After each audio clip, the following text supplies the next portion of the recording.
Good morning, sports diehards. Welcome. We are back for the 16th episode of the Living Room Podcast. I'm Steve Etzkowitz.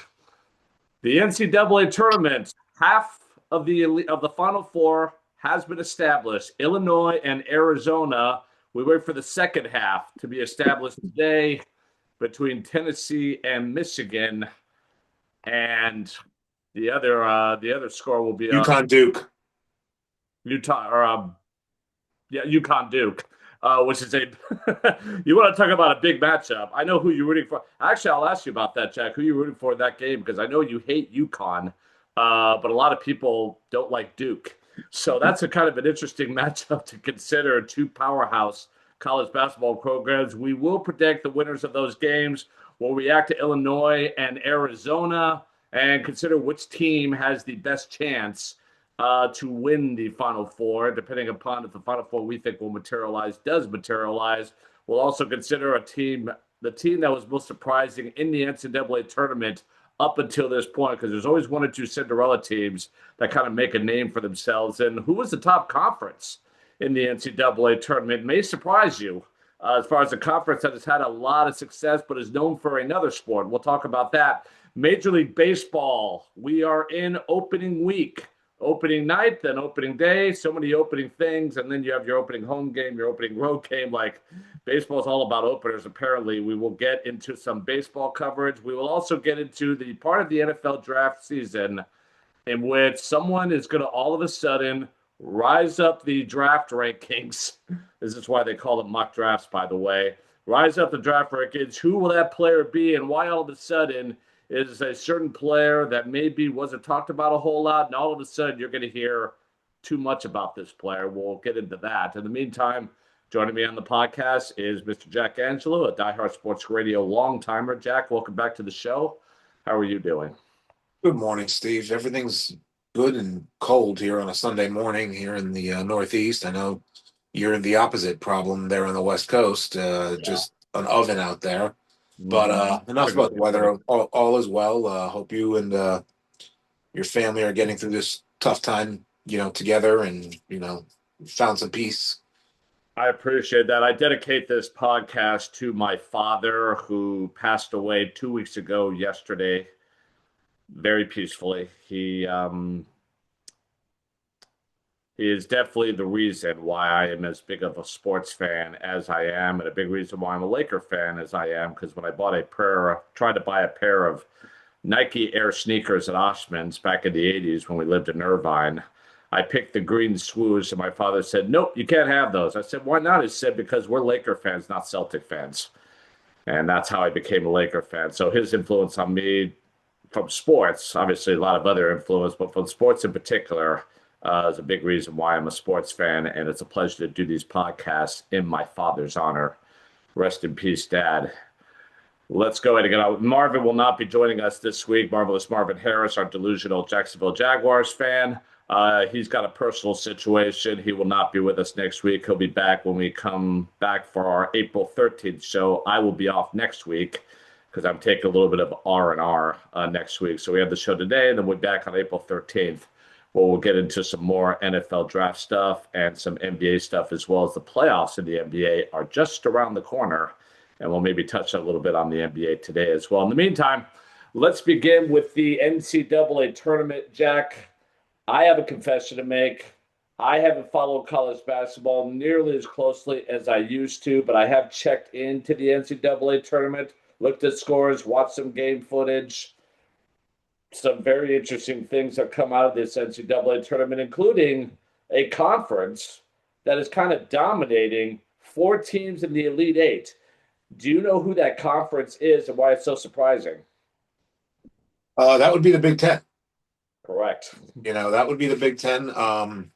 You talked about surprises in the tournament, and I can only come up with one name as a surprise in the tournament, and that's the Iowa Hawkeyes. I know they got bounced last night. Yeah, They number ran nine. into a buzzsaw, in Illinois, Yeah. conference foe, and they got bounced. But Ben McCollum, their head coach, I said it on a text thread last night.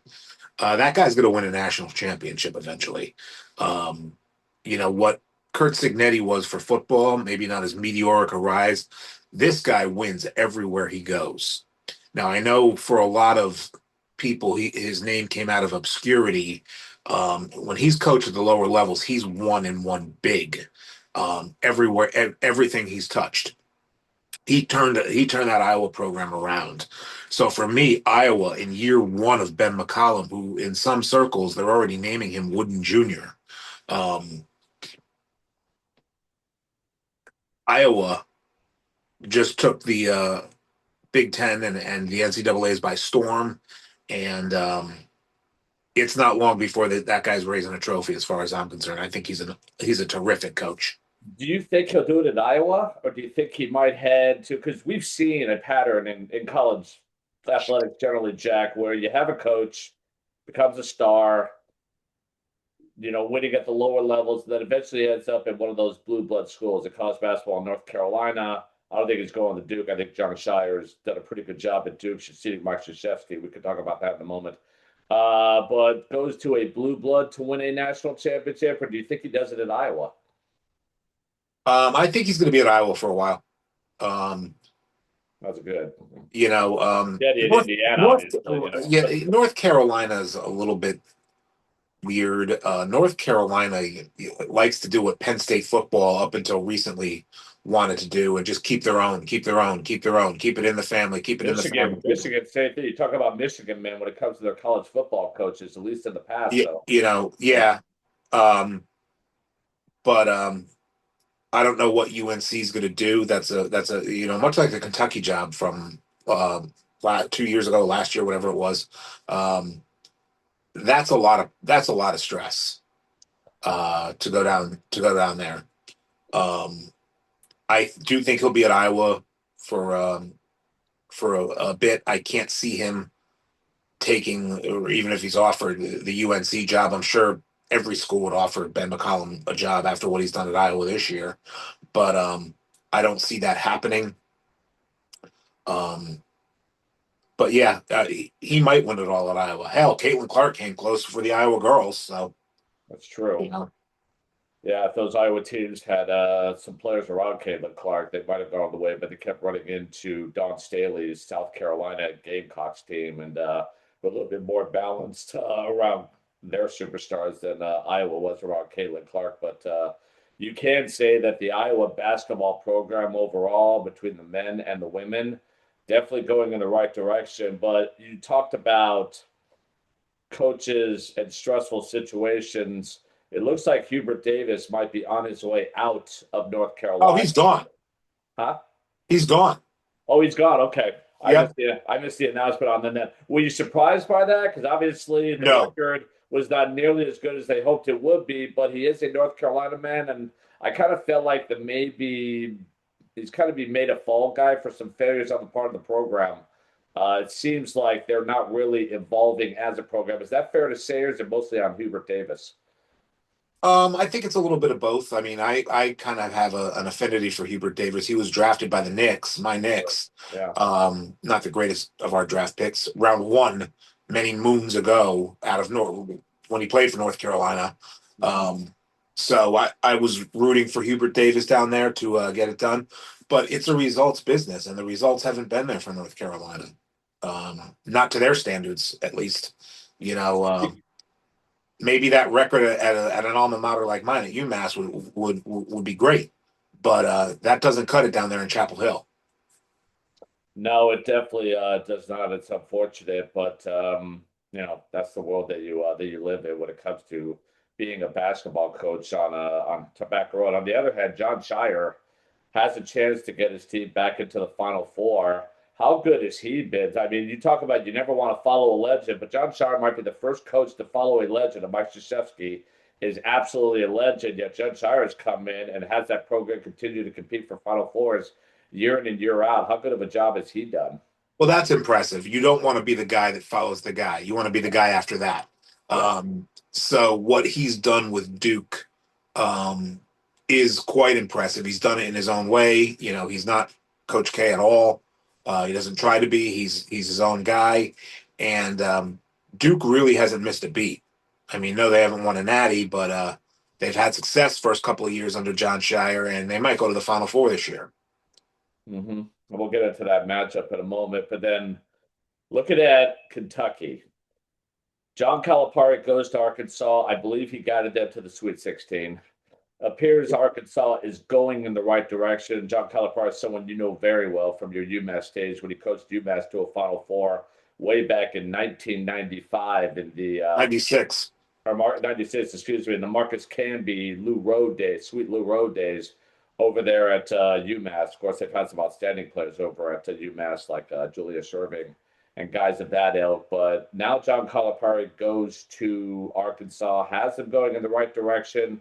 Mark Pope succeeds John Calipari at Kentucky. Looks like they're going in the wrong direction. Do you think Kentucky fans maybe have buyer's remorse at this point over letting Calipari go and bringing in Pope?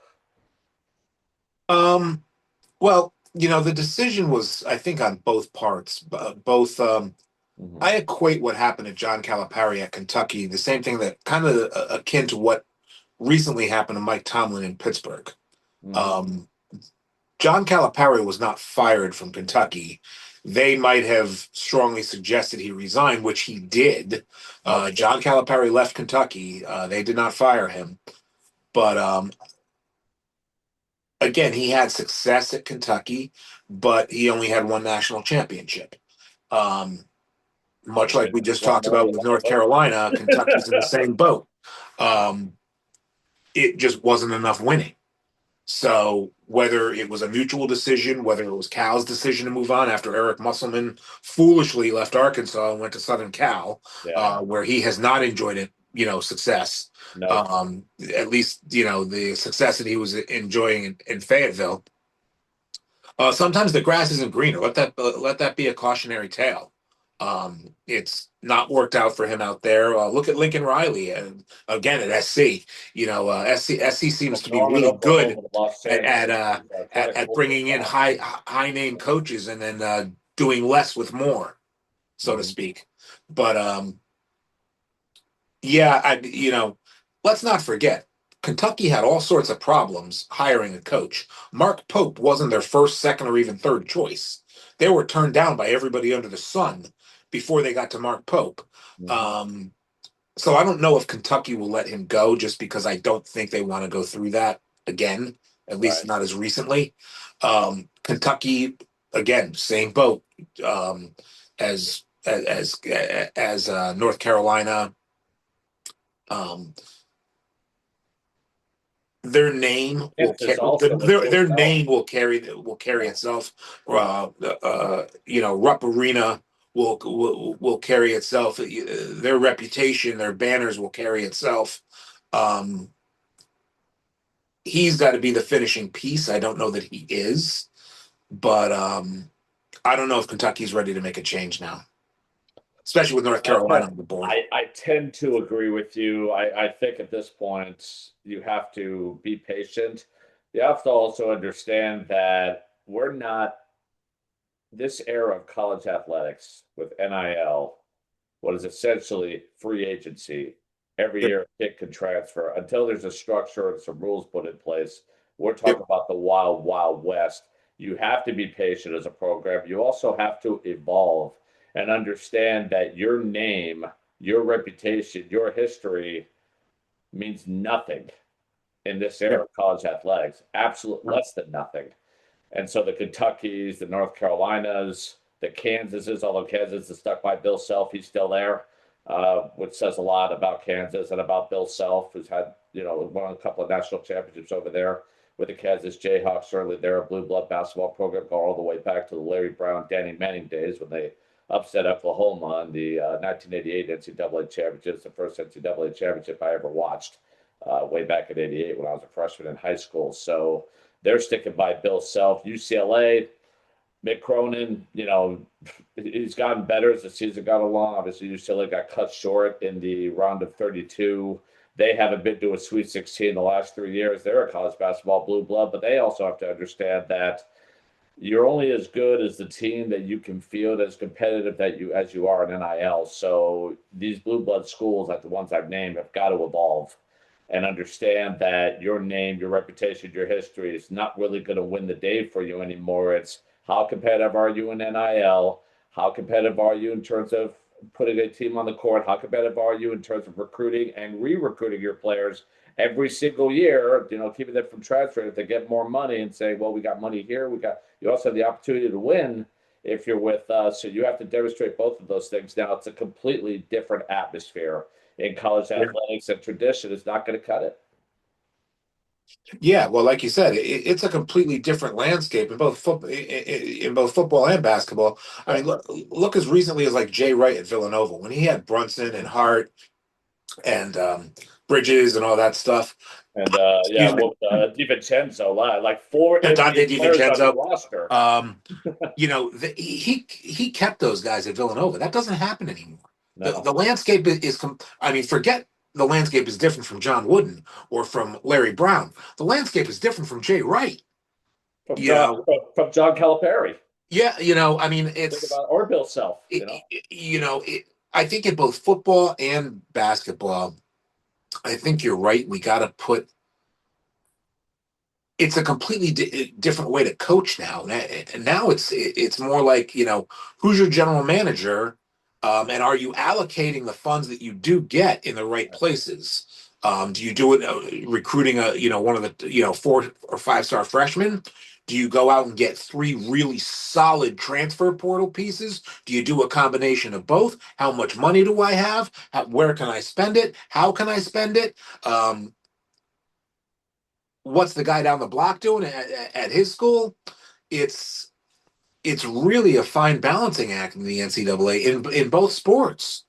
Um, so I think you're right. I think it's not completely fair to blame coaches the way you could in the past Mm-hmm. because you have to coach completely differently. And you have to recruit differently as well. You're recruiting and you're re-recruiting and you're doing all these things. So patience and evolution. That's what you got to Yep. do, no matter who you are. Yep. And if you don't know, look at what's going on in this NCAA tournament. Look at a team like Illinois who's in the Final Four. I think the last time Illinois was in the Final Four, I think D. Brown was their point guard. This was years and years ago, and Illinois finds itself right back there because they have a roster in which 4 of their players are from Europe. Think Yeah. about that. I mean, their roster construction, they got American players, they got European players, and I like that because as we found out in the NBA for several years now, Europeans can play basketball too, along with Yeah. the Americans. And Illinois has got a roster that is balanced with guys that have skill, physicality, they're well coached, and they find themselves in the Final Four. Yeah. They really do. I saw a guy named Stojakovic on Illinois. Is he related to Peja? Yeah, he is. Yep. And he might be, scary as it is, he might be a better shooter than his father. Yeah. If that's the case, that's pretty darn scary when you think about it. Although I remember as a Lakers fan, the 2002 Western Conference Finals, a final I thought Sacramento was going to win. Mike Bibby, I think it's the hottest display of shooting I've ever seen with how accurately and precisely Mike Bibby was shooting the basketball throughout that entire series. It's a game 7. It's in Sacramento. Peja Stojakovic has a chance to wrap the game up, but he misses a wide open shot in the corner, in the left corner. They go to overtime. The Lakers pull it out, but so that's one of my memories of Peja Stojakovic. But he's a great shooter, and his son apparently is a better shooter than he is, which is pretty scary when you think about it. Well, I think Europe's just untapped potential. You see the Yeah. UMass hockey banner in my background, who have become a national powerhouse in hockey, under Greg Carvel. They're just an NHL machine. Mm-hmm. He started recruiting heavily in Europe. Why not? Instead of going after the kid from Wisconsin or the kid from the kid from Illinois or the kid from Boston, um, he's recruiting heavily out of Europe right now, and Europe is the really big thing. Yeah, I think when it comes to recruiting, you have to be wide open in terms of the territory that you cover, but also in your mind. And there's a lot of talent here in America. There's also a lot of talent here in Europe. And Illinois has built a roster of talent that comes from all over the place, along with UMass hockey. So it's a very interesting atmosphere. Who's your biggest surprise in the tournament? That is a very good question. I I was told you mine pretty, was Iowa. you know what, as funny as it sounds, even they're a number two seed, Purdue. Fair Purdue enough. does, I mean, I know they're a number two seed and should be surprised they were in the Elite Eight, but when I looked at that team, I didn't see a lot of stars, but I saw a team that plays really well together. Yep. Usually you want stars. I mean, you've got Cam Booz, you got the Boozer brothers with Duke, you got Stojakovic with Illinois, and also a kid that I covered a little bit when he played at Roosevelt High School here in Eastvale, California, by the name of Braden Berries with the University of Arizona, a freshman, and he has spearheaded Arizona into a Final Four. I think Arizona's going all the way. They were my pick to go all the way at the beginning of this tournament. They're in the Final Four. They'll go up against Illinois on Saturday, next Saturday. So those teams don't really surprise me. But Purdue, even as a number two seed, really impressed with how well they play together, how cohesive they are as a unit. Not quite the star power of those other teams, but they had a very good run and they got nothing to hang their. They got nothing to be ashamed of as far as their season goes. So for me, it's Purdue with an honorable mention to Iowa. Certainly, Yep. they were great. You touched on North Carolina before. It wouldn't be a far commute. And I forget the guy's name. You think the guy from High Point moves over to Chapel Hill over there? Yeah, probably. I think they're looking at him. He's nearby. They've been charting him, and obviously, High Point has had a great deal of success. They won a game in this tournament, one of those Cinderella stories. So yes, I forget the name of him, but I'm pretty sure he is poised for a promotion of sorts to a program Oh, that is. he's going to a P4 program. Yeah, I would Make think whether so. it's North Carolina or not, he's going P4. I You think, know, yeah, you I know think whose he name might be I've the heard next North associated with North Carolina. Carolina? Mhm. The Arizona coach. What's it? Tommy Lloyd? Is that Yes. him? Mhm. I've heard his name tied to North Carolina. I wouldn't leave Arizona if I was him. I think he's got a good thing going at Arizona. I think you've got to learn from, and this is the same memo to McCollum.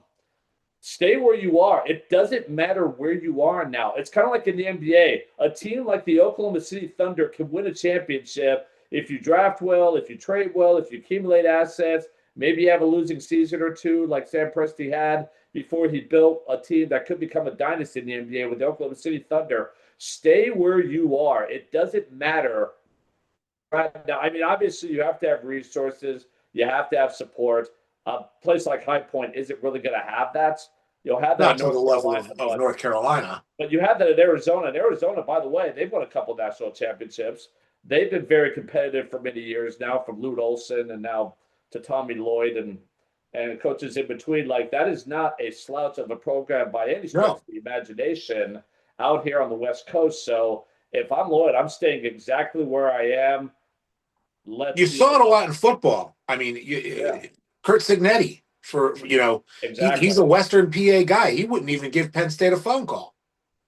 I don't blame him. I mean, you can't fall back. What these blue blood schools, football, Penn State, Ohio State is Kentucky Solani, the same thing at Brigham Young. Ohio State is adjusted to the times. We'll see what happens with Alabama and Caleb DeBoer. That situation looks a little bit tenuous right now, from my perspective. But USC with Lincoln Riley, obviously, I think Lincoln Riley is all but gone from USC. I just don't think he's a match for LA. I think he's a guy that wants control, and to do that, you got to be about like 6 8 working in a place like Tuscaloosa. But LA is a whole different animal where Lincoln Riley is concerned, in my opinion. Is that fair? Right. Yeah, it is. And it's it's I don't think he gets along with the administration out there. Doesn't get along with Um, the media. I'll tell you that much. His press conferences at times are cringeworthy. Like, oh, good. This is as uncomfortable as could be whenever he talks to the media. He yep. tries. He does well in interviews, but when it comes to press conferences, so. Going into this Final Four today, Jack, or going to the second half, the Elite Eight, to determine the other half of the Final Four. Now that we know we have Illinois and Arizona are in the big matchup, Dan Hurley's UConn Huskies, John Shire's Duke Blue Devils. What a matchup. 1 versus 3. Who do you got? I have Duke. And not only because So I hate UConn, So, I've so, seen so do I. UConn So do get I. bounced twice by Yeah. St. John's. Yeah. Um, I actually thought St. John's was going to get Duke, by the way. I yeah, had St. John's winning that game. They did it. I'm sold. I think Duke's going to get through this region of death. And, if they get there, they might win it all. But I'm very impressed by Duke getting through this region of death, and I think they'll beat UConn today. I do too. For completely, I don't know. I'm not that impressed with it. I mean, yeah, they beat they nipped Michigan State the other night, but I don't know. This doesn't feel like a championship team at UConn. Yeah, I would agree. But that they're in this position again. I mean, Dan Hurley, his histrionics aside, the guy can flat out coach basketball. That's for sure. He's just like Mick Cronin, got to chill out a little bit. Understand it is basketball. It's not that serious, but there's no doubt that he can coach basketball. But John Shire can as well. You've got the intense Dan Hurley. You've got a relatively mild mannered John Shire. Not quite Mike Krzyzewski. He's not a drill sergeant like Mike Krzyzewski was, certainly not like Dan Hurley is. So it's a very interesting coaching matchup to say the least. Well, Cronin and Hurley on the sidelines, last week was theater in and of itself. Cronin and Hurley sharing a sideline. Yeah, no, that was a little bit Public enemy number one and public enemy number two.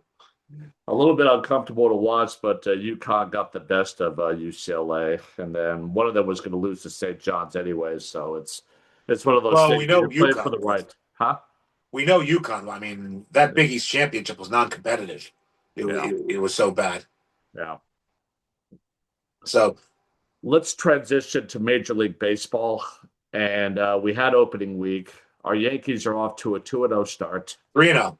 I'm sorry, 3-0. That's right. And but listen, let's have a talk about the Yankees for a second. We know they're a good regular season team. We know that. I like what I see from Jose Caballero so far. Yep. We still don't have back Garrett Cole or Carlos Rodon. You put Garrett Cole at the top of the rotation, them Fried, them Rodon. That's a pretty good pitch rotation. Not too concerned about the Yankees pitching rotation. No.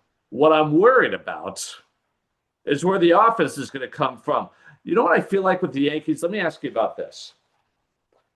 It feels like the Yankees are trying to win a World Series while developing young players at the same time. Players that maybe they're not being completely objective about. Guys like Cabrera, Anthony Volpe, Jason Dominguez. Now you bring up Spencer Jones, who hits a lot of home runs, but it's going to be a strikeout king. Yep. Is And, Jeff and, and is George Jeff Sisler going Lombard, to run the George bases better Lombard, this year? So I mean, George Lombard is waiting in the wings. This guy Lagrange, who was pumping 103 mile an hour yeah, during spring training, um, they have a pipeline.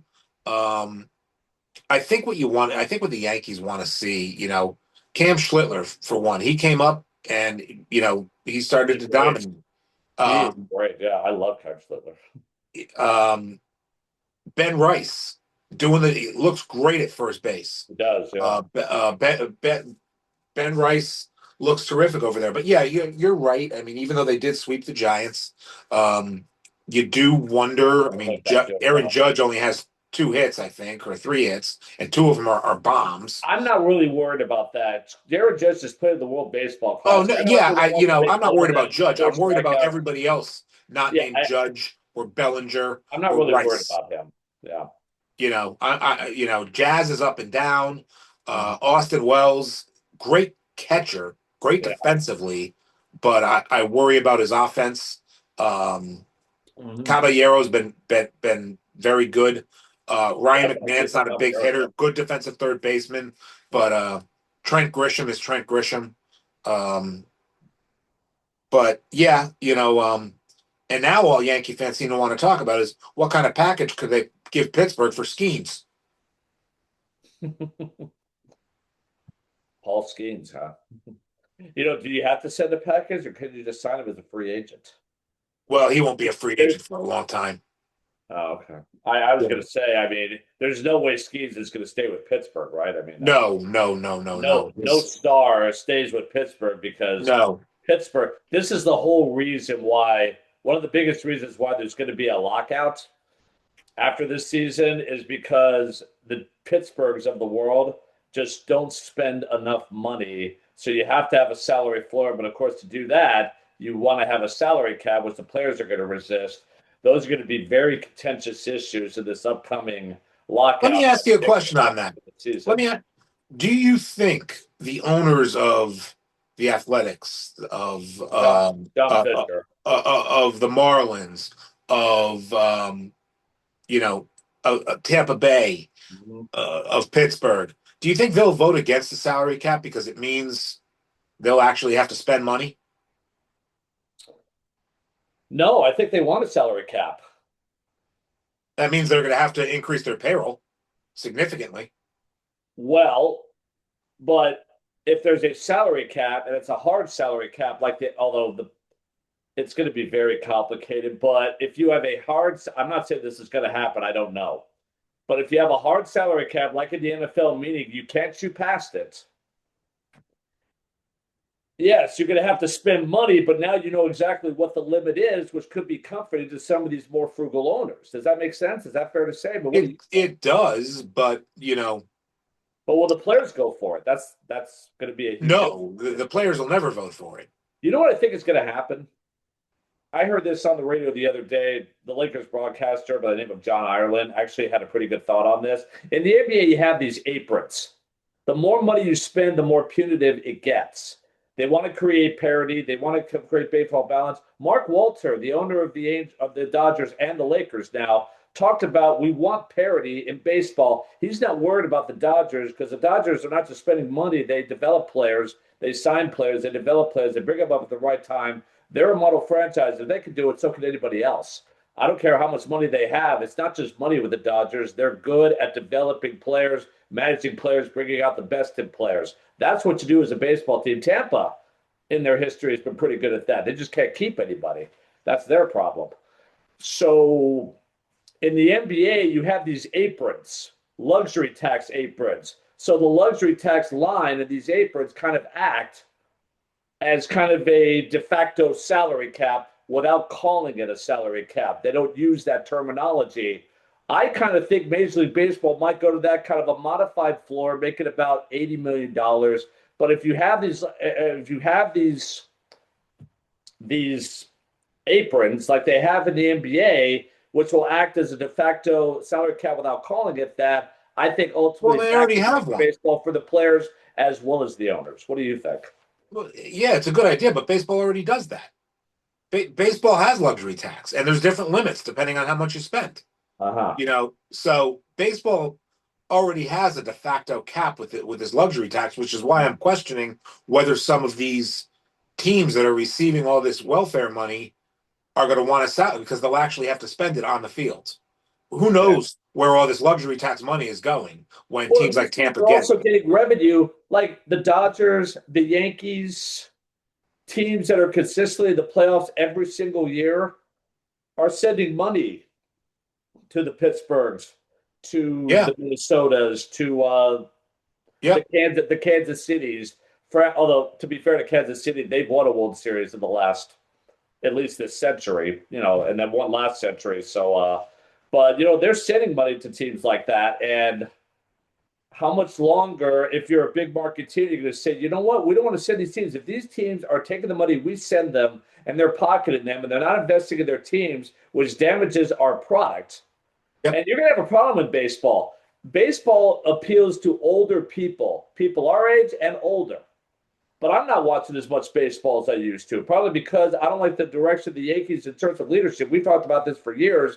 Brian Cashman, Aaron Boone, Hal Steinbrenner refused to let those guys go. He probably should have done it a couple of years ago. So that's one of the reasons I don't watch as many baseball games as I used to. But also because it's very time consuming. And even though the action is starting to pick up, baseball's starting to get fun again with bigger bases and removing the shift, which I like. More action on the field, which is great when you see more balls being sprayed around the field, but you still have a lot of guys striking out, a lot of home runs. That's not really baseball to me. But baseball is going to have a problem that as the older fans age out and the younger fans start to come in, are you going to be able to draw those younger fans?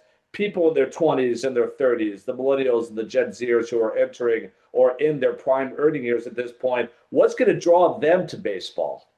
Because I don't think it's any of the stuff that you're seeing right now. So baseball is going to have a problem, and everyone's going to have to recognize that your sport is not infallible. And I'm not saying they're going down, they're a multi-billion-dollar industry. They're probably not going to go down, but they're standing in sports, and their revenue might go down enough to where it might scare them to say, we've got to do something here because we're losing our fan base and we're not developing a new one. Yeah, I mean that's going to be an issue, and that's why they do things like the World Baseball. I mean, revenues are up in baseball.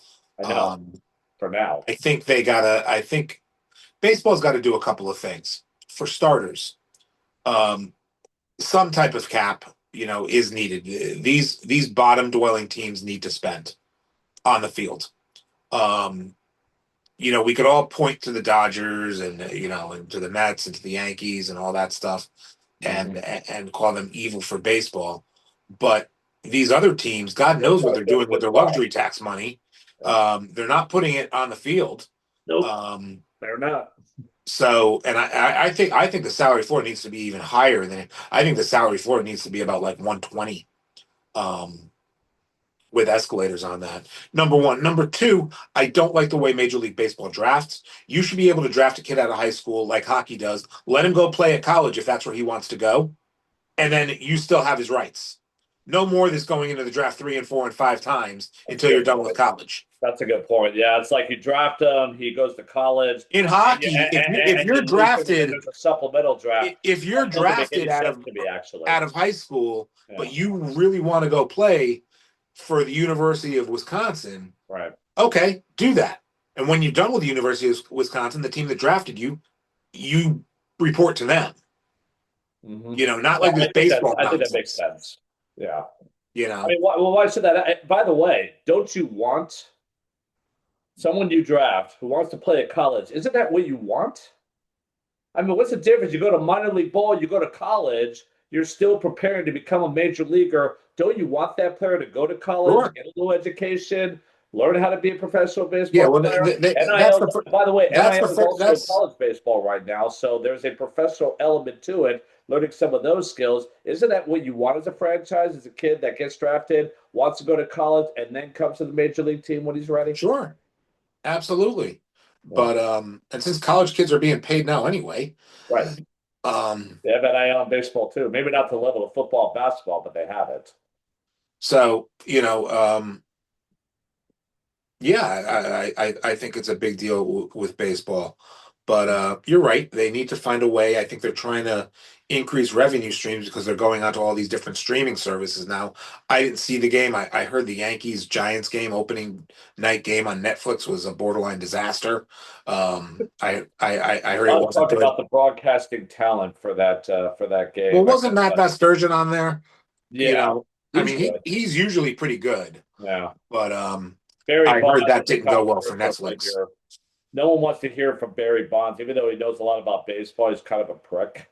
So not a little backlash against Barry Bonds being part of the broadcast, from what I hear. So Well, yeah, and the whole thing with Thing supposedly throwing out the first pitch, and even though nobody saw it, I don't know if it ever happened. But that's beside the point. You're right; they're going to have to find a way. Baseball needs baseball's biggest, you know, miss. I think over the years has been marketing itself. They don't know how to market their players, and they never have. Um, yeah. I think they need to find someone who knows how to market the game, and they haven't found that yet. Well, Rob Manfred, I believe he's walking away from the game in 2029. He's announced he's going to retire then. They Yep. want to expand. They want to add a couple of expansion teams into baseball, maybe in Nashville, maybe in Portland. There's a few sites. The NBA also wants to expand to Yep. some of those markets, Vegas and maybe Nashville. Or I'm not sure what the second team will be, but Pittsburgh, next, maybe.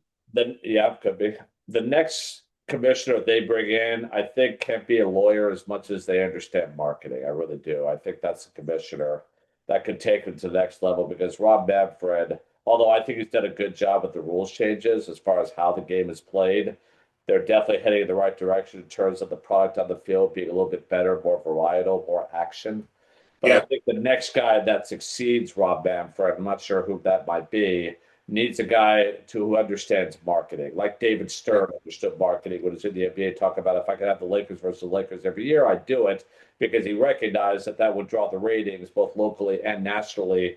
You need a guy that understands marketing and how to build this game up in terms of visibility so you can develop that new fan base that's going to replace the fan base and it's eventually going to age out. True. And they need someone to market the game. And next year's not going to help because right now I don't I think there's more than a 50-50 chance we don't have a 2027 season at all. What surprised me? I think baseball might be done after this World Series for at least a year. Yeah, it Yep. could be. They need a Yep. salary cap and need a salary floor. Yep. But since we have a season here, do you want to predict who the division winners will be for each division? Sure. Why don't we start with the easy one and start with the NL West and work our way back east? So, okay, who's going to win the National League West? As if I couldn't guess. The Colorado Rockies. Oh, No. I was actually thinking about the San Francisco Giants. How about them? The Oh wait, never mind. Giants, They started 0-3. I'm sorry. they did, and they only scored one run in that 3-game series. And that was last By the night. way, why would you start the Yankees against the Giants as your first game of the season? Who thought about you want to talk about marketing or lack thereof? Why are you starting with Yankees Giants? With all due respect to Oracle Field, which is a beautiful baseball field, you've seen a game there. I have too. Beautiful field, but why are you starting your season with Yankees Giants? I mean, who thought of that? That's true.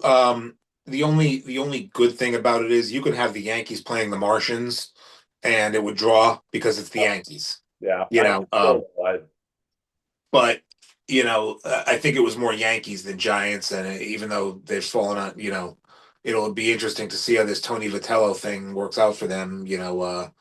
Guy with no pro experience, a college guy through and through. Um, the yeah. Giants, as much as you can read into it, didn't the Giants have the best record in the Cactus League? The Giants in spring training played very well. I know it Oh doesn't yeah, count. yeah. I've seen the Detroit Lions win their preseason every single game, that not make the playoffs. Yeah, There's only that's so much you could take from preseason in any sport, Jack. yeah. But the thing, I mean, obviously, to get back to the question, obviously it's the Dodgers. I mean, the Padres didn't look good. I mean, they got their brains beat in by the Detroit Tigers. Yeah. Um, so who knows? Padres feel a lot like the Yankees in that there's a lot of talent, but they can't seem to shatter the ceiling on winning a championship with all the talent that they have. Right. So, but yeah, the Dodgers in the National League West. I don't think that's a shock to anybody, which is why I wanted to start there. I disagree. I'm just kidding. Yeah, it's the Dodgers. The only way the Dodgers are going to win and lose the National League West is if they are just if the injury bug bites them big time. Otherwise, I just don't see how they lose that division. Short of that, everything is about health for the Dodgers, really, because they're Yeah. loaded all the way around.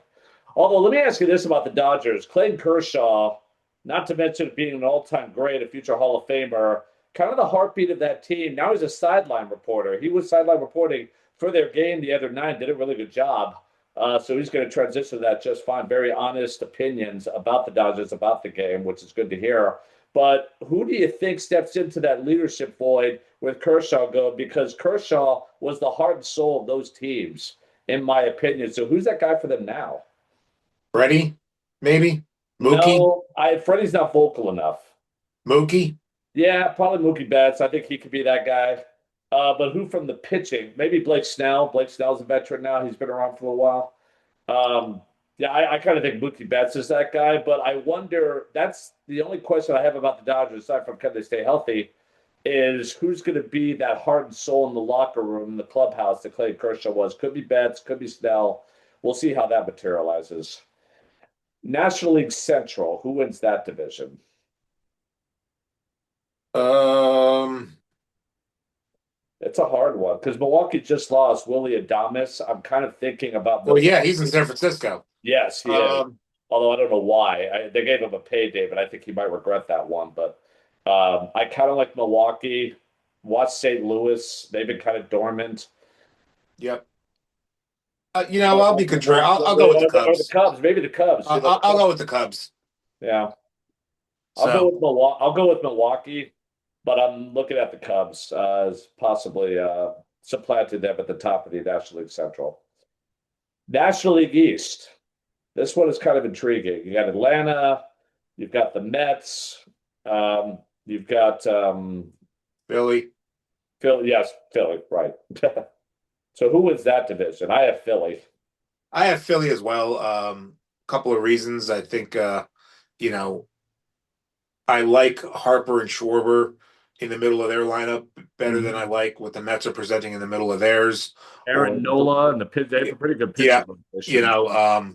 Zach Wheeler, who's Zach on his way Wheeler. back from injury. Aaron Nola They guys. they they they they got to make sure their bullpen stays intact. Our boy Donnie Mattingly's on the Philly bench this year, um, so I'll take Philly out of the NL East.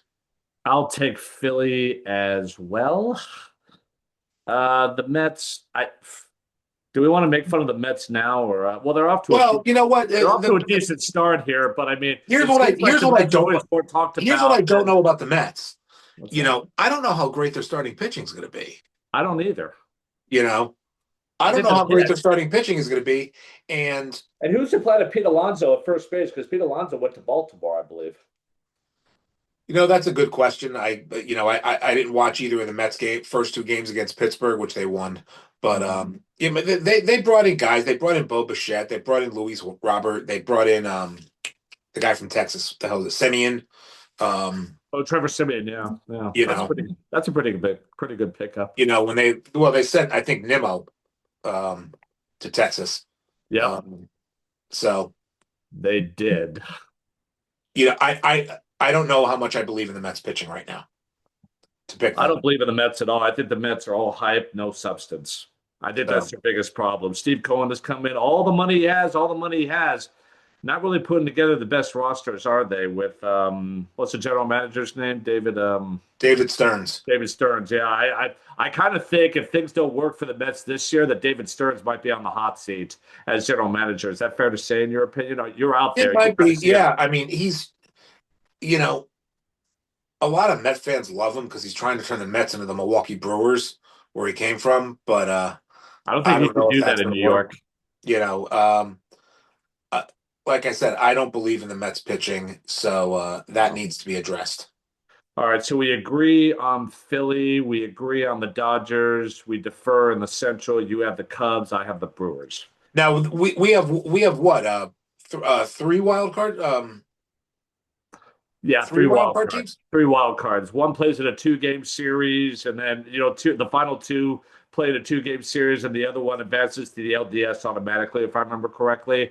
But it's three wild cards basically. So one in each division, or the No, it might second be place. four wild card. It might be four wild Really? cards, isn't it?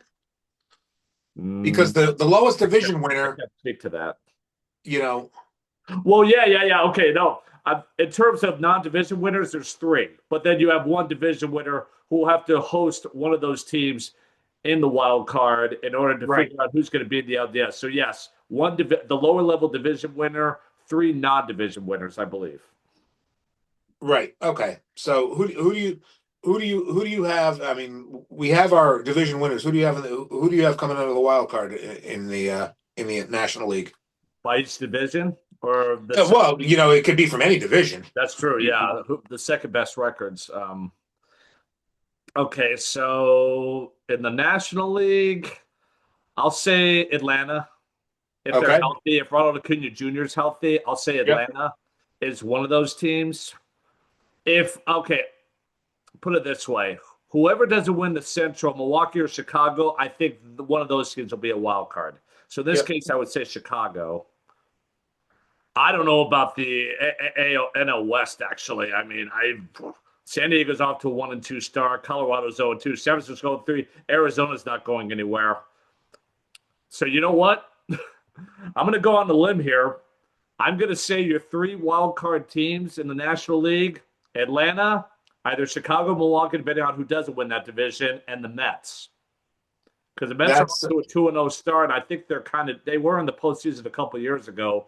To be fair, I don't know if they're going to a World Series, but I'll say the Mets, I'll say the Braves, and I will say either the Cubs or the Brewers, who doesn't win the National League Central. What about you? I'll say the Padres. I will say the Mets. Mm-hmm. Uh, and I'm going to say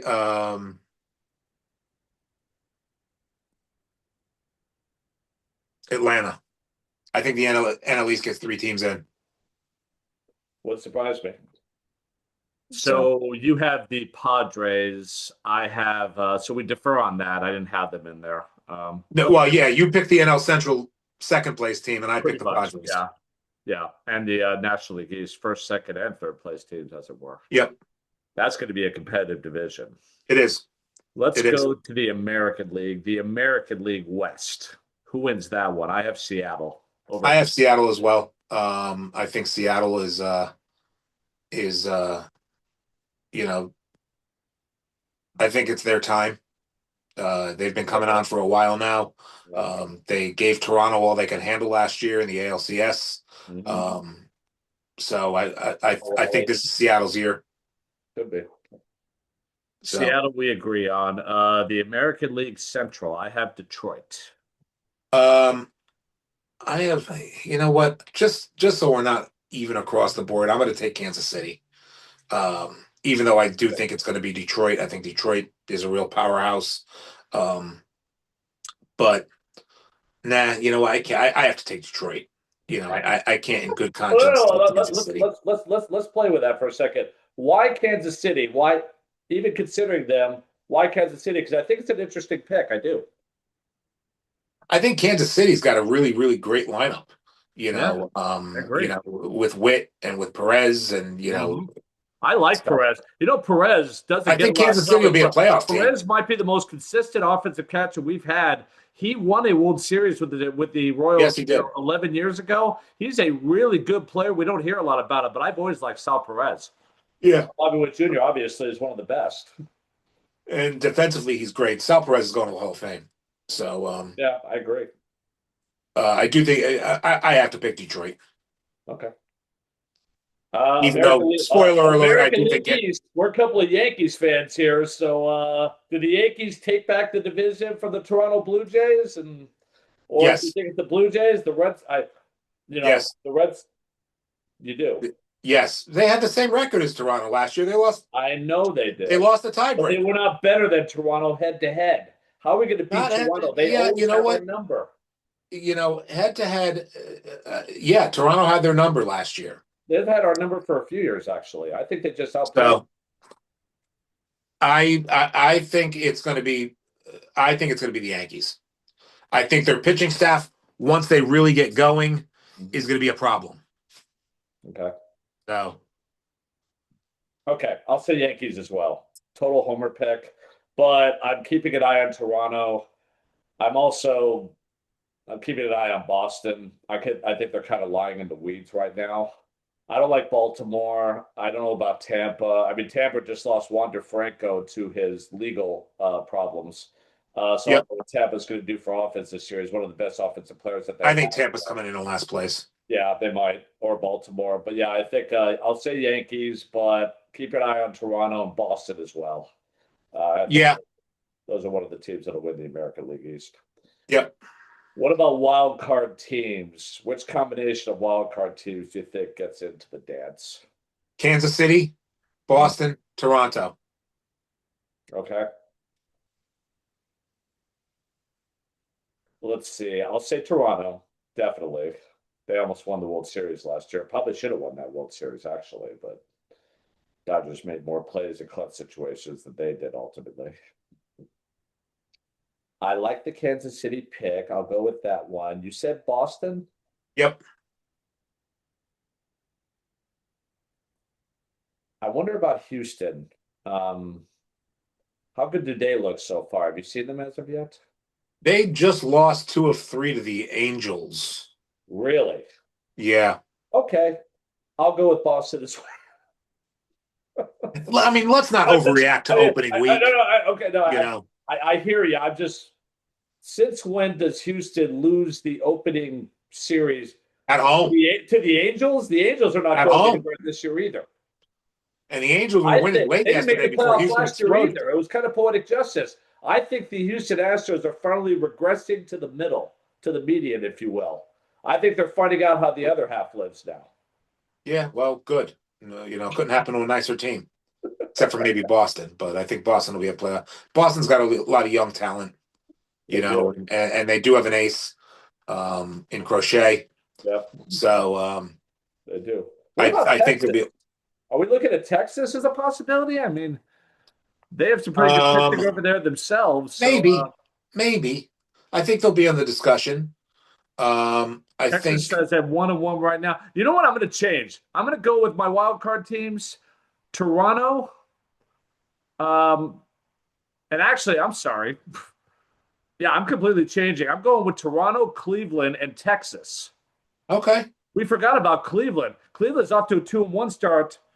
And they've actually been, Jose Ramirez and company over there. I mean, that's a pretty good team. They don't get talked about a lot better there in Cleveland. But I think Detroit wins the American League Central. We both predicted that. I think Cleveland comes in right after that. So Cleveland, Toronto, and Texas. I'm actually going to change them to my wild card picks Yep. over Kansas City, over Boston.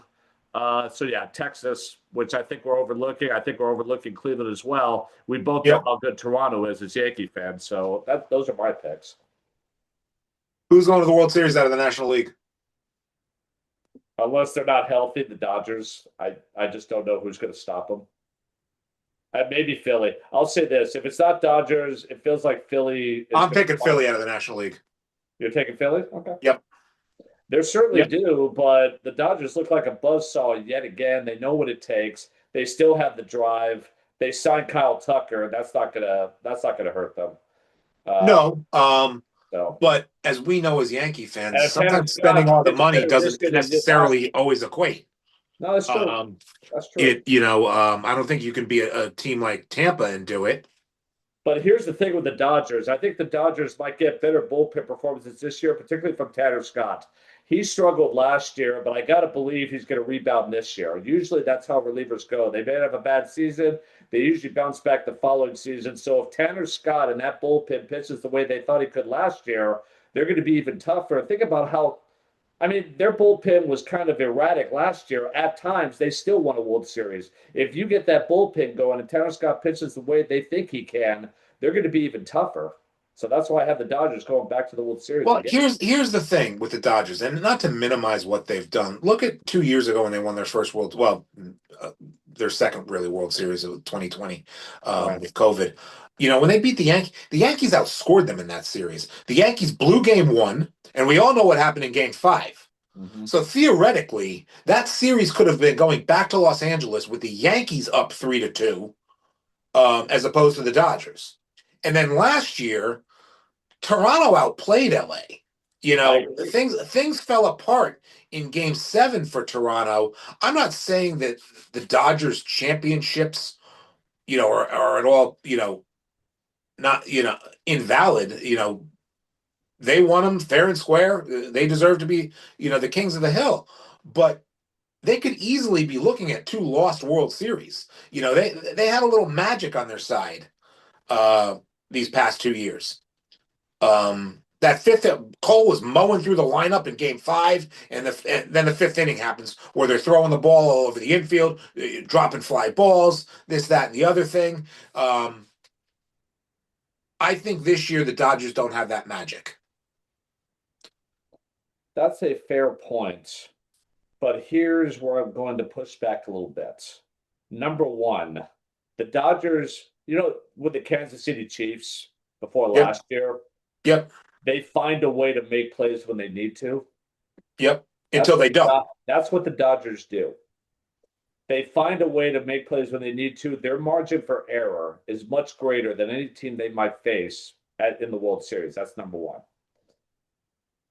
Number two, I talked about the bullpen being a little bit better this year, which I would expect that if they do, they're that much tougher. And we both know that having a strong bullpen in the playoffs is a major asset. Yep. That's number two. Number three is they know what it takes. And we've seen three-peat champions in baseball before. The Haven't Yankees seen him since the were the Yankees. last one. Yeah, 90, 98, 99, 2000. Yep. 98 over the Padres, 99 over the Braves, And if 2000. not for a fluke in Arizona, it would have been four. What a great series that was. Best World Series I ever saw. Yeah, Derek Jeter becoming Mr. November, but Mariano Rivera giving up the hits. Well, if you think back then, that fluke home run with Cleveland in '97, Yep. and then the ninth inning after after Alfonso Soriano's home run off a Schilling, They were um, winning. They were up 2 to in 1. game Yeah. in game seven. And then Womack gets the They, hit, the second Yankees base. the Yankees theoretically And could have Luis won six in Gonzalez a hits row up the middle and from hits it. '96 to 2000 and Yeah. won. No, I wasn't too disappointed that the Yankees lost. I mean, it was sad, but I think the Dodgers have just think played a about lot of those baseball, four and I straight think years of the sometimes Yankees being right it's there, a winning. funny sport. A bounce here and there. I don't think the Dodgers get the bounces this year. You know, They uh, might not. They might not, but they make plays when they need to. The bullpen's going to be better. They know what it takes. They have a much bigger margin for error than other teams. they do, but you So know, I we'll I think Philly bites them this year. I do. the Fighting Phillies. Yep. That's And why don't I call forget, the them the Dodgers Fighting had to Phillies. play in the wild card round last year. They had to win 13 games to win the World Series last year. Yeah, they did. Um, I think whether you want to call it a little bit of a hangover, I think things don't necessarily bounce the Dodgers' way in the playoffs. I think Philly upends them in the NLCS. Um, that's just me. Maybe the Dodgers go in to win their third straight World Series. I don't know. It's very possible. They're the betting favorite. So Who do you I have in the National League? what's that? The Phillies. I'm sorry, the American League. I think the Yankees are coming out. I really do. I think once they're, assuming health, and you can never assume health, I think the Yankees have one or two things going for them. As much as we've crapped on their offseason, number one, they still have the most dominant hitter in the game. And it's only a matter of time before that guy, like Barry Bonds did way back when, shatters this playoff image that people have of him of choking in the big moments. And Aaron Judge, I think, give him another opportunity in the playoffs and watch him cook. Much like A-Rod did for the Yankees in 2009. I think Aaron Judge has one of those types postseasons and carries the Yankees. Um, I think once their starting pitching is fully healthy, look at there's not a better starting four you can argue in baseball than Cole, Freed, Rodon, Flitler. Hitler. Yeah. That's nasty. That is, if you can name me a better top four of the rotation in baseball, I'm willing to listen to you. But assuming health and assuming Rodon and Cole bounce back. Now, Cole did get into some minor league games, an inning here, an inning here. So Cole probably won't be back until probably June. He's still in Tampa. Um, Rodon should be back in about June. Um, so I think once they're healthy, I also think that, we wondered about the offense. This might be the year. The Yankees do have a decent farm. We talked about LaGrange. We talked about Jones. We talked about Dominguez. I think they have enough there to trade for whomever they want to get. They have to be willing, which they've been unwilling to do in the past to their own detriment. They have to be willing to give up one of their blue chippers to get them. But I think whoever might be on the trade market in terms of a big bopper to add to the middle of that lineup, I think they can and will do this year. Because they have the pieces that they could trade to make that happen. You make a convincing argument. And their bullpen is solid. I like Bednar as Yeah. our closer. I mean, Yeah. it's unfair, to be the Yankees closer these days because most Yankee fans still remember Mariano Rivera. He's once in a lifetime. We're not going to see Mariano Rivera again. But I think Bednar does a decent job. Bednar is more than sufficient. Yeah. So I I, agree with. I do think the Yankees. I think this is spoiler alert. I think the Yankees are going to. Well, we'll get to that when we get to it. I think this is just the year.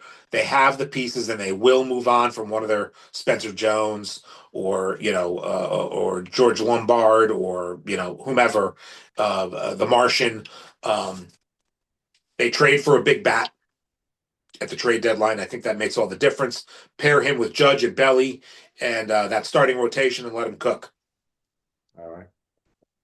I agree with most of everything that you're saying. There's Yep. just one thing I got to push back on. Yep. What I call the Boone factor. Yep. I feel like Aaron Boone manages more for tomorrow than he does for today, if that makes sense. Yep. It does. How do you he needs to evolve too. He stands up for his players, he goes after umpires, all very well and good. Does a good job of that as a manager, insulating his players, takes most of the heat. But his in-game managing is not his forte, to say the least. How does Aaron Boone manage more for today than tomorrow when it's appropriate to do that, particularly when you get into the postseason and not outmanage himself? I agree. I think Boone cost us game one against the Dodgers by overplaying his hand. It didn't bring Tim Hill in because he absolutely had to get what's his name. I forget his name. God. Um, anyway, I think Boone learns from his mistakes. I'm not a Boone fan. You know that. We've talked about that offline. I'm not a Cashman fan. You know that as well. We've talked about. I wouldn't mind seeing both of them go We're in the tomorrow. same boat, yeah. But I do think we as Yankee fans are unfair to Aaron Boone in one way. The guy's done a lot of winning here. Now we can't say, well, when the Yankees win, well, it's because they're the Yankees. They have the talent. They have Judge. They have this. They have that. It has nothing. They're winning in spite of Aaron Boone. Then when they lose, it's all because of Aaron Boone. You can't have it both ways. He's been to a World Series. He had, he didn't have his ace last year in Garrett Cole. Um, ha- Tied for the second best record in baseball. Only the Philly or only the Brewers Yeah. had a better record in baseball. They were tied with Toronto. Now, granted, they got shellacked by Toronto. He's been to the playoffs countless times. He's been to the ALCS. He's been to the World Series. I think this is the year where it all just finally works, and things turn around for him. That's fair what you said about Boone. I agree he's done a lot of winning. So is Dave Roberts for the Dodgers. The difference is Dave Roberts, multiple World Series appearances, three World Series championships, one for Aaron Boone, no World Series championship. He has to prove he can get to that Yeah, level he does. and then You're right. finally get over the top of the hill, so to speak. That's his last up. I'm with you on the regular season. That's why I think the Yankees are going to be a playoff team as long as they're healthy enough. They're a playoff team every single year. It's not playoff appearance that's the issue. It's the issue is that if you keep going to the playoffs and you're not progressing past a certain point, then you have to consider the possibility that this is the best that you can do, and why not make a change that is going to push you over the top? I call into the example of when Tony Dungy was the head coach of the Tampa Bay Buccaneers. They get to the playoffs every single year, keep losing to Philly, let him go, bring in John Gruden, finally get over the top. It could be that that's what it might take for the Yankees is that they bring in the guy, or Phil Jackson to Chicago after Doug Collins, examples like that where the guy you have gets you to a certain point, a certain ceiling, and then you bring in another guy that helps you shatter the ceiling that you've gone to with Let the me ask you a theoretical question. so Let me ask you this. that's the only question You I know, have about for, Boone is can he get for, to that next level and shatter the ceiling? we've talked about their pitching. Let me ask you this. Would you do this? And we're talking about guys like Jones, Lombard, LaGrange, and Dominguez, the Martian. Would you take all four of them, all of them, their top four quote unquote prospects, essentially in their system? Right. Would you ship them out to Anaheim to trade for Mike Trout? If that were a possibility, or this is completely theoretical, would you do that to add Trout to match with Judge? I would only if I could verify that Mike Trout is healthy. That's my only cap. Listen, obviously, on the surface, Mike Trout is a four-time league MVP. Yep. There's nothing he can't do on a baseball field. Right. So, from a talent standpoint, and I'm sure he wants to win, yeah, but you got to make sure he's healthy. True. You But know, maybe, but maybe, in fairness to Trout, Trout has been carrying that team. Even when they had yeah. Shohei Ohtani there, it was only a matter of time before he left. You know, if I'm you not come to saying the that's going to happen. Yankees, if you come to the Yankees, maybe you don't have to do quite as much. I mean, Trout without Trout, the Angels are as irrelevant as could be. That's So true. maybe that's part of the But stress factor. But does Trout want to come to the Yankees? Because my understanding of Mike Trout is that he likes being the anonymous superstar. And he could be but that in Anaheim. You can't be that in New York. But yeah, I mean, on the surface, but sure, he he would wouldn't be, absolutely as do that weird as as long this as he's is, healthy. But he understands that New York and Anaheim, two completely different beasts. you're right. But the thing is, and while he'd be a huge, I asked this question. Now, let's assume I he's mean, healthy. Trout and Let, Judge in your outfield, let me. The holy reason I asked shit! this question because the Yankees have been very, very averse to trading their blue chip I prospects agree. No, I think they should for a trade some of bona those fide guys for a star. big And if offer. Trout came to the I Yankees, agree. he'd still be a star. He's by far not the only one, and he might not even be the brightest one. Let's face it, Judge is a better player right now than Trout. Some of that has to Well, do with injuries. he's healthier than Trout. Well, whatever it is, Judge is a better player. Yeah, Judge is a better hitter than Mike Trout right now.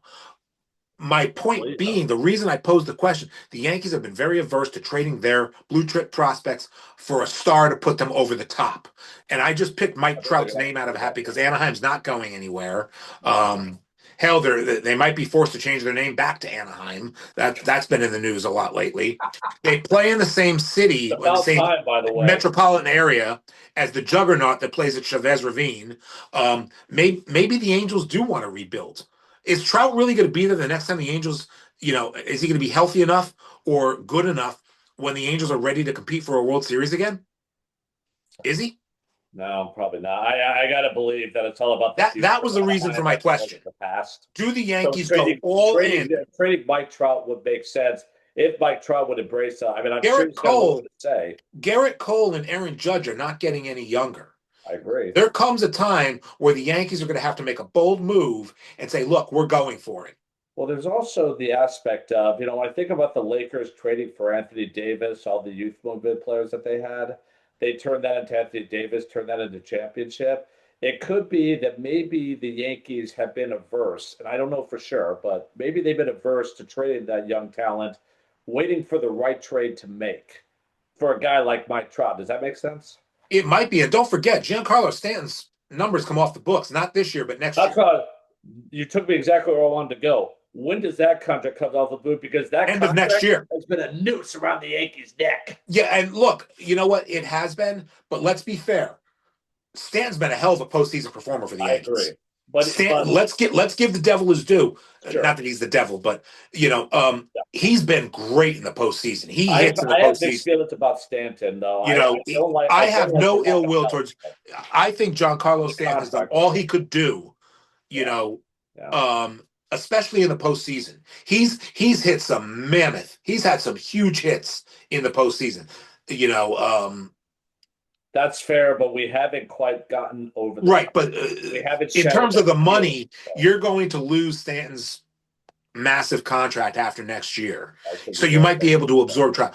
I'm hoping whether it's Trout or somebody else, that the Yankees are not afraid to go all in and say, look, we got to get the captain a chip.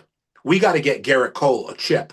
You know, this window will start closing in the next couple of years if we don't do something. yeah. Um, that's why I wanted to know. I just threw Trout's name out there. You know, No, I would. I would. If you could bring in an impact player who could help you immediately, yes. Trade your youthful players. You could always draft more players, develop more players. The Yankees have had some success doing that. It's not like you're not talking about four surefire Hall of Famers here. We don't know. There's upside, but you need impact players right now so that Aaron Judge's career doesn't turn out like Don Mattingly's. So right.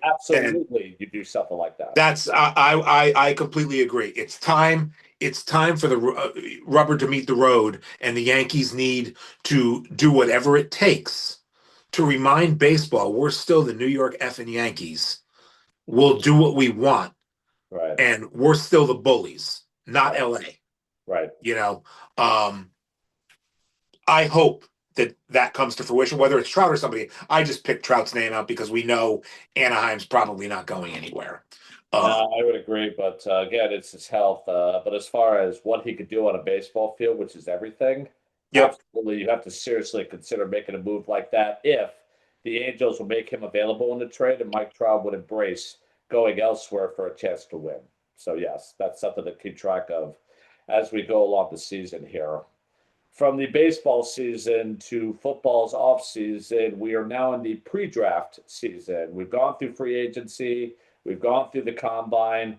Now we're at that part of the year where somehow there's a player out there that is going to, they haven't played any games since January. Last I checked, yeah, there's some players out there like, ooh, this guy's rising up in the rankings real fast in the draft rankings. He went from number 25 to number 10 to number 2. Remember J.J. McCarthy a couple of years ago was yep. supposed to be top 3. He ended up being top 10, which I'm not sure was a wise idea, but I digress. Who's going to be that player that all of a sudden just magically rises to the top of the draft rankings? Now we're in the full-blown lying season of the pre-draft process of the NFL offseason. I think there's two. I'm going to pick the other one because I know where you're going to go. You know who I'm going to say, and I Mm-hmm. know intimately about this guy is Drew Aller. He had a terrific Penn State. combine. Yep, he had a terrific combine, Mm-hmm. and I don't think Penn State's had their pro day yet. I think it's coming up soon. I mean, their offensive. They have the best interior offensive. Vega Ione is the premier interior lineman coming out in the draft, but he's going to be the apple of someone's eye. I could see someone like Drew Aller, maybe not in the first round, but in the second round, going. I don't even know if they have a second round pick, but going to a team like the Rams and letting McVay get his hands on someone like Drew Aller. Um, I know you're going in a different direction, and I have thoughts on that too. But I'm going to say Drew Aller, not to the level of get him into the top 10 like a Josh Rosen type thing, but I could see Aller going to the Rams. I could see Aller going to the Steelers, um, and really with a good coach, really being molded into the next guy. Here's where I'll push back on that a little bit. I hear what you're saying and it makes sense, but I keep hearing about how deep this quarterback class in 2027 is going to be. Right?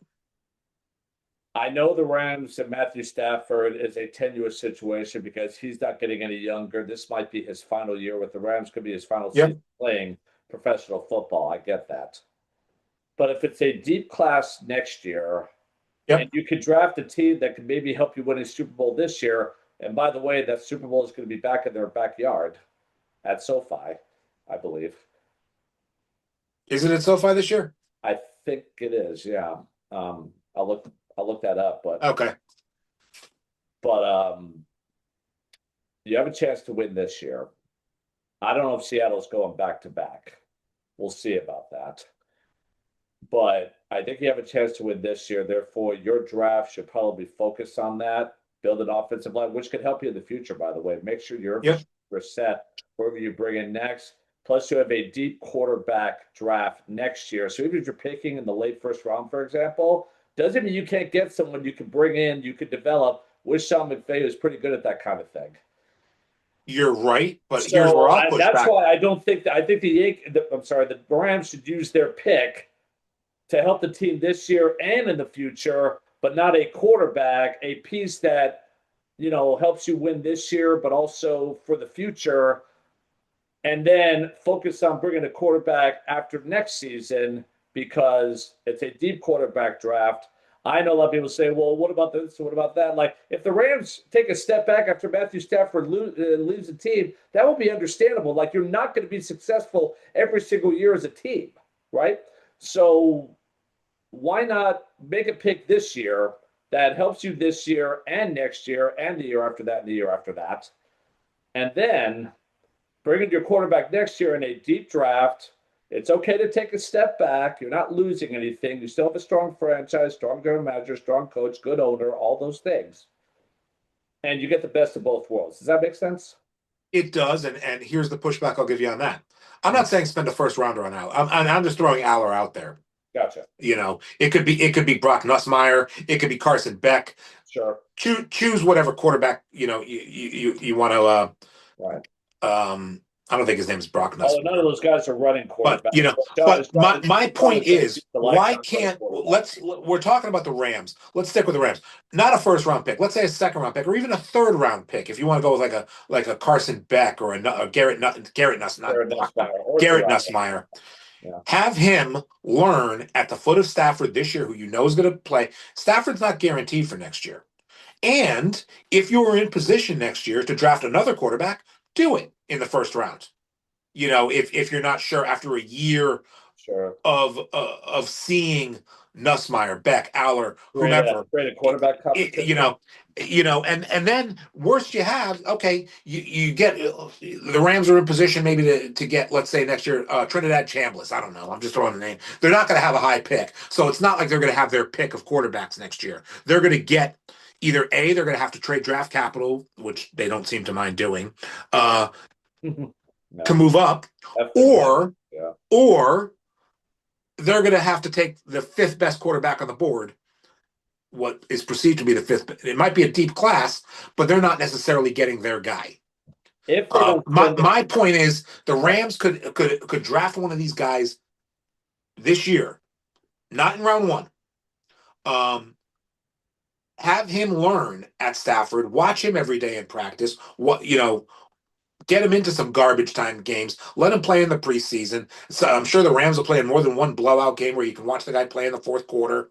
Um, And then if you think you got something going, great. You use your draft next year to build around him. Or draft him this year, like I said, whomever that guy is.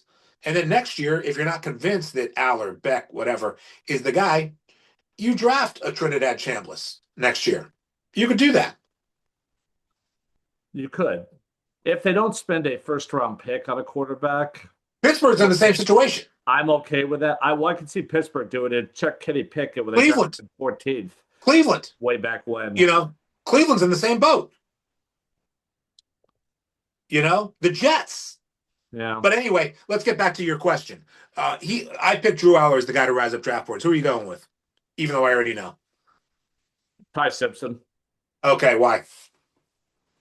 Apparently, during the second half of the year, he had gastritis and he He was got hurt. carrying Yes, 200 pounds. he was hurt. Why are we hearing about this now, though? Like, why is it coming out? Why is it coming out now after the combine, after free agency? Why are we hearing about this now? Like, well, no, he's going to be better. He had gastritis, but what I don't like about Simpson is very limited number of starts, and we've seen guys in True. college with a limited number of starts. One True. season worth of starts. To me, you want to have at least 2 seasons worth of starts in college. I think Simpson needs more seasoning, but they're really selling him, trying to propel him to the first round. Any team that reaches for him in the first round, I get an F grade from me right off the bat. You can't Yep. draft that guy in the first round. He's got upside, he's got talent. Obviously, played against some pretty good competition, the SEC, but he's a project. He's raw Yep. as raw can be. He might be more raw than Trey Lance when he came out of North Dakota State. He's a Yep. real project. You cannot spend a first round pick on him at all. But what about let's take that. Number one, I didn't know about the gastritis until recently. We know Simpson got hurt last year, and I forget what game it was. He was a different quarterback after the injury, and it wasn't. It was gastritis. It was an actual injury. I forget what he hurt. Right. Yeah. Um, I remember. and we even talked about on the thread, and even when we first started to revive the podcast, we talked about him being different. I mean, he was in the Fernando Mendoza Heisman conversation at the Right. beginning of last year, um, when before he got hurt, and he was balling. What if a team like the Jets traded back up into the late first round, let's say to 26, 28, and took Simpson instead of drafting him where they might have drafted him at 30, or 35. I mean, is that really that big of a deal I if they guess love him? not. If you consider Lamar Jackson, when Baltimore traded back in the first round to make him the 32nd overall pick when they drafted him 9 years ago, Yep. there is precedent for that. But you can't start. But you're going to start him right away with the Jets. I don't think that's a good No, situation. Gino's starting for the Jets. Oh, that's right. Gino's going to Right, start for the right, Jets. right. You know, and I've seen the reason why I bring that up, and I'm glad you brought up Simpson. I've seen a lot of mocks where Simpson goes to the Jets early in the second round. Could be. You know, I've With seen Geno him. Smith there, Yep. with Geno Smith there, and I forgot about that. Thank you for reminding me. With Geno Smith there as the bridge quarterback that we hear so much about. Yeah, Gino's going to start this year. We know that. No matter if they draft a That quarterback or not. said, though, Aaron Glenn as the head coach, tenuous situation, very unpredictable owner in Woody Yep. Johnson, a franchise that might be the worst in football, might be the worst in sports. Yep. Are they going to be able to make that work? That I don't know. That I don't know. Mm-hmm. You know, and again, there's no saying that if the Jets are going to be as bad as some people think, um, they're gonna have their chance to go get a franchise quarterback next year. And I appreciate what you said about going back to school. I think Dante Moore did it right. Um, I think next He year, did it in this Oregon, from extra year of UCLA to college is Oregon. really going Yeah, to serve him well. that's a really good example. Absolutely. I think he made the right decision to go Yeah, back to Oregon. I agree. Justin Herbert did it. Mm-hmm. Hell, who else went back when he could have gone? Well, Matt Leinart stayed for one extra year. It didn't work out for him in NFL, but you had to respect what he did at the time with USC when he was there, and he won a Heisman Trophy with Reggie Bush, Pete Carroll, and company over there. But going back to school, getting a little bit more seasoning could be a good thing. I just still like Simpson's lack of Yeah. experience. And Look, sending him to the Jets the way the Jets are, I'm a homer. Obviously, you look at Jackson Dart. I think a lot of the reason for his a success lot of so far is because he has a ton of college experience. right. He started at SC. The last, I think, 4 or 5 games he was at SC, and then he started 2 years or 3 years at Ole Miss. And I'll miss, yeah. He started something like 44 games in college. That's a lot of football It is. in premier conferences in the Carson old Beck, Pac-12 and then in the SEC. So I think Moore made the right decision going back. I think that's going to make him a better quarterback coming out. I would agree. Carson Beck, also a similar situation. A lot of college experience, been part of national championship teams. The other question with Beck is that does he want to be a football player? Is he committed to football or the Be- lifestyle that football gives before, to him? But before we move he's got on, a lot of college experience as well. before we move on, and I think you might have already answered the question. Let's take Simpson, Beck, Nussmeier. Who turns out to be the best pro? Oh, and Aller. Throw Aller in there too. Mm-hmm. Forget Mendoza. Take him off the board. Aller, Simpson, Beck, Nussmeier. Who turns out to be the best pro one day? I'm going to go with Garrett Nussmeier. Okay. Playing in the SEC. Yep. Big, strong, athletic. I think he might end up with the Rams. I think the Rams are going to look at him pretty closely. Yep. If he ends up in the right place, I like Nussmeier's upside, his experience, his tools, everything. Okay. So I would go with Garrett Nussmeier. What about you? I'll go with Carson Beck for a lot of the reasons you just mentioned. He has a lot of playing experience. Mm-hmm. He's been to a national championship. He's been to a couple of them, actually, even though he was hurt with Georgia. Played at 2 premier programs in Georgia and Miami. Has a lot of experience. If he lands in the right situation and whatever situation he goes to, he's probably not going to be asked to start now, so he'll have time to learn the pro life. I think Beck will be the best quarterback out of those 4. My only question about Beck is he fully committed to football? Well, that's what the pre-draft interviews are about. If he's too busy dating porn stars, depending on where he gets drafted, it'll tell us a lot about how teams feel about him. That they feel like he's a project that has to prove himself, or they think he can start right away. So that's going to tell us a lot as to where he's drafted if he starts right away. So we'll see. Yep. It's an interesting pick. It makes sense. But again, I go with Garrett Nussmeier. So we'll see how that turns out. Man crush and knucklehead of the week. Who is your man crush and knuckleheads of the week? Um, my man crush this week. Um, yeah, you know what? I'm going to be a homer. The New York Yankees pitching staff. They went into San Francisco and shut them down. Now, San Francisco might not be the Dodgers. San Francisco still got a decent lineup. San Francisco still got Logan Webb and Ray, and they're not a bad baseball team. They'll probably win 85 games this year. Um, to go down there and outscore them 13-1.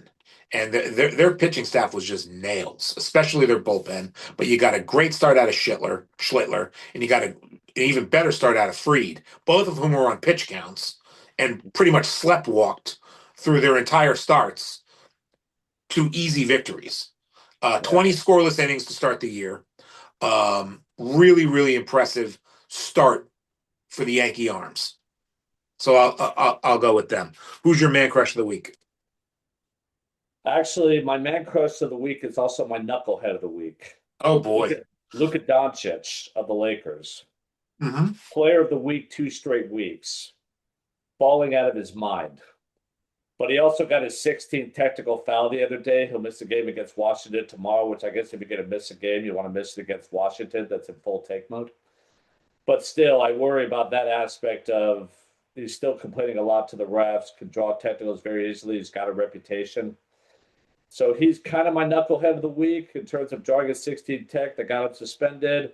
But other than that, he has been balling out as the best player in the NBA for 2 straight weeks, or a whole month actually, as the Lakers went 6-1 on the recent 7-game trip against quality competition. So the whole only beat bad teams, like, nope, you can't say that anymore. They beat everybody. They've just been awesome since LeBron James sublimated his ego to what's best for the team, eating third instead of first.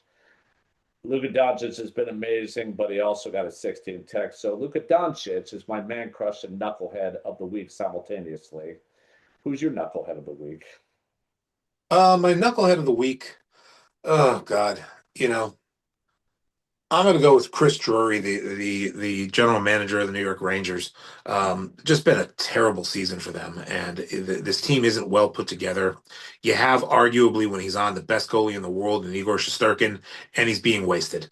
Uh, it's I can just see Henrik Lundqvist happening over again, where you have one of the game's premier goalies and no cup to show for it, and the Rangers are really, really far away from the cup. I need Drury out of power with the New York Rangers. Mm-hmm. Well said. Final comments. You're up Who's first. your? Oh, you said he was both a man crush and knucklehead of the week. Yep. Um, Doncic. okay. Kind of interesting, but yes, that was an easy one for me. I was going to go with somebody else, but it's more of a life situation. My final comments will cover this, but final comments are up, and you're up first. Um, Rick Pitino is the greatest college basketball coach of all time, Mm-hmm. bar none. And now I'm including Krzyzewski. I'm including Dean Smith. I'm including Lute Olson. Remember John Wooden?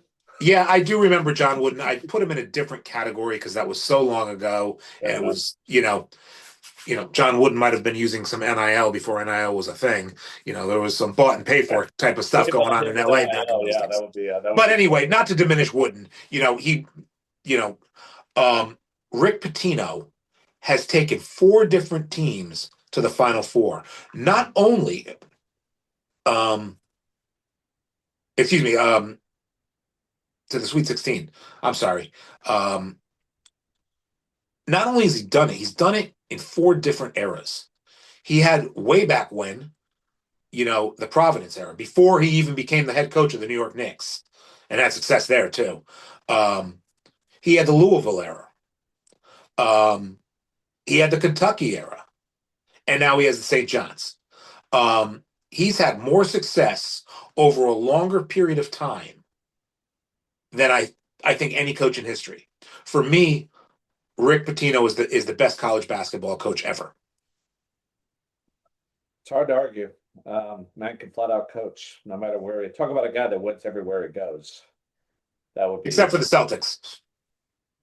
well, even then he had a winning record with the Celtics, I believe. Had a winning record with the Knicks way back He when. had a very winning record with the Knicks. Yeah, yeah. But But yeah, man can flat out coach basketball, Mr. Richard Pitino. Good final comment. My final comments are about Tiger Woods. Tiger Woods was involved in a rollover crash, his second one recently. Fortunately, no injuries, no deaths. Everyone is okay. But Tiger Woods clearly is not okay. I've never been a golf fan, but you have to admire and be in awe of how Tiger Woods changed the game of golf all the way down to the Masters, winning 3 of those and shattering the ceiling of what the Masters was like before Tiger Woods blew up the golf world with a 10-year run of success that is unmatched in sports. Any sport, any player, doesn't matter. And then 2009 happened. And then he comes back, wins a US Open, if I remember correctly. Probably not going to get to Nicholson as far as majors won. I think he's 3 shy right now. Jack Nicklaus is 18. And Tiger Woods, I believe, is at 15. But Tiger Woods dominated and changed the sport and changed the country in a lot of different ways with what he did over that 10-year period from 1999 to 2009. yep. And now look where he is. There's something going on with him. I don't know what it is. You can't be. It wasn't alcohol. They did a breathalyzer 0.0, but he's under medication to take care of back injuries, leg injuries. He's in bad shape. Yeah. I don't know if this is the end for Tiger Woods as far as his golfing career goes, but I really hope that he deals with his demons and gets past them because his legacy in golf and sports in general should be celebrated for years and years to come. Yep. But he's got to work past his demons and his issues so that he can be the tremendous example for any kid whether they want to play golf, baseball, football, hockey, lacrosse, name the sport. You can learn a lot from Tiger Woods. But Tiger Woods has learned a lot about himself. And hopefully he does and could be the great influencer role model I think he's meant to be. And with that, the living room is now closed. And it's time to head out to the day. For Jack Angelo, I'm Steve Itzkowitz. This has been the Living Room Podcast, a Die Hard Sports Radio production. We are off next week. We'll be back on April 13th. I'm sorry, April 12th, excuse me, for some more sports banter, NFL pre-draft process, more baseball. Check it on the NBA as well because it's going to be pretty close to playoff time when we come back in a couple of weeks. In the meantime, thank you for watching. And let us remind you that every sporting event is time well spent. Have a good day, everybody.